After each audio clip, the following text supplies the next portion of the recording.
আলাইকুম, আমি মোহাম্মদ আব্দুল হাফিজ সরকার, রাজশাহী কলেজের একজন বৈষম্যবিরোধী ছাত্র আন্দোলনের একজন সক্রিয় সদস্য। সদ্য ঘোষিত 30 তারিখে যে কমিটিতে আমার সদস্য পদে নাম ছিল, আমরা সেখান থেকে পদত্যাগ করছি। এখান থেকে পদত্যাগ করার মূল কারণ হচ্ছে যে রাজশাহীতে যখন আন্দোলনটা গড়ে ওঠে তখন কিন্তু প্রতিটা দলের মানুষ, প্রতিটা দল মত নির্বিশেষে সব মানুষ একযোগে একটি সার্বজনীন প্ল্যাটফর্ম হিসাবে কিন্তু বৈষম্যবিরোধী ছাত্র আন্দোলনকে গড়ে তুলছিল। কিন্তু বর্তমানে আমরা এটা খেয়াল করছি যে সালাউদ্দিন আম্মারের 5 তারিখের পরের কিছু সুবিধাবাদী অনুপ্রবেশকারী বন্ধুরা, তার আশেপাশে যারা থাকে, তারাই কমিটির সব মূল হোতা নেতা। অতএব এটাতে আমরা স্পষ্ট বুঝতে পারি যে আসলে কমিটিটা কীভাবে গঠিত হয়েছে। কিন্তু সমন্বয়ক সালাউদ্দিন আম্মারের কোনো দায় নিতে চায় না।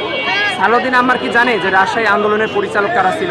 রাজশাহীর আন্দোলনে প্রতিটা দিন কারা আন্দোলনের সময় ব্যানার ফিক্স করতো, কারা রিক্সা আনতো, কারা রিক্সা ভাড়া, কারা মাইক আনতো, এগুলোর কিছুই সালাউদ্দিন আম্মার মনে হচ্ছে এখন জানে না। অথচ সে কিন্তু প্রত্যেকটা বিষয়ে অবগত আছে যে রাজশাহীর আন্দোলন কারা পরিচালনা করছে।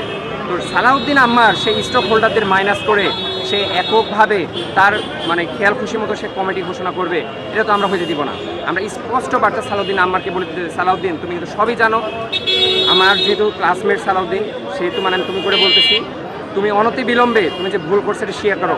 রাজশাহীতে 17টা সমন্বয়ক আছে রাজশাহী বিশ্ববিদ্যালয়, 17 জনের 16 জন কেউ এটা নিয়ে কোনো নাড়াচাড়া করে না, কোনো বাড়াবাড়ি করে না। কিন্তু তুমি প্রথম দিনেই এই কমিটিকে তুমি অভিনন্দন জানাইছো। যে কমিটিতে জাসদ ছাত্রলীগের নেতা আছে, যে কমিটিতে ছাত্রলীগের নেত্রী আছে, ছাত্রলীগের সাথে যারা সরাসরি সম্পৃক্ত, আওয়ামী লীগের সাথে সম্পৃক্ত চাঁদাবাজ আছে, তাদের কিভাবে তুমি প্রশ্রয় দাও? 5 তারিখের পরে যারা আগত তারা কিভাবে এই কমিটিতে জায়গা পায়? এর প্রশ্ন হলো সালাউদ্দিন আম্মার কাছে। সালাউদ্দিন আম্মা নাকি কিছুই জানে না যে এই কমিটিতে যারা আসছে এরা কীভাবে আসছে। তো আমি প্রশ্ন রাখতে চাই যে সালাউদ্দিনই যদি না জানে তাহলে এটা জানে কি? এই কমিটি গঠিত হয়েছে কীভাবে? এই প্রশ্ন আমি সালাউদ্দিন আম্মার কাছে রেখে গেলাম। এবং একই সাথে আমি সালাউদ্দিনকে ওপেন চ্যালেঞ্জ দিচ্ছি যে প্রমাণ সহ আমরা দেখাবো যে কমিটিতে কারা ছাত্রলীগ করতো, কারা জাসদ ছাত্রলীগ নেতা ছিল এবং কারা 5 তারিখের পরে আসছে, কারা আন্দোলনে কোনো ছিল না। ওপেন চ্যালেঞ্জ দিলাম। সালাউদ্দিন আম্মার যদি সৎ সাহস থাকে তুমি আমার চ্যালেঞ্জের মোকাবিলা করবে। ধন্যবাদ। সালাউদ্দিন আম্বার একটা পোস্ট দিয়ে বলছে সে এই কমিটিটা কেন্দ্র থেকে ঘোষিত হয়েছে, এই বিষয়ে কিছু বলুন। আচ্ছা ভাই, এই বিষয়ে যদি আমি বলি, কেন্দ্র তো সরাসরি আমার উপর হস্তক্ষেপ করতে পারে না।